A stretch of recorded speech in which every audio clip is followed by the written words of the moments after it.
You want to know something? I'll give you a quote. We're a third world country now. You want to know why? I'm an expert. I've been to them. I spent 17 months in Southeast Asia while the draft dodger was playing golf, right? You know how I know we're a third world country? Because in third world countries, they have the military doing their police work in the cities when you walk around. I was in the Philippines the day Ferdinand Marcos declared martial law and went under dictatorship. We went from nobody to a guy with a machine gun on every corner. That's what happens in a dictatorship. In comes the military. That's what's happening here. And people better wake up to it. You want to read something?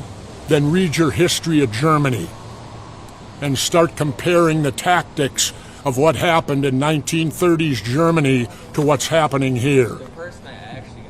Read history. You learn from history. Any time you have the loss of life that needlessly happens, that's tragedy. And what occurred yesterday did not have to happen.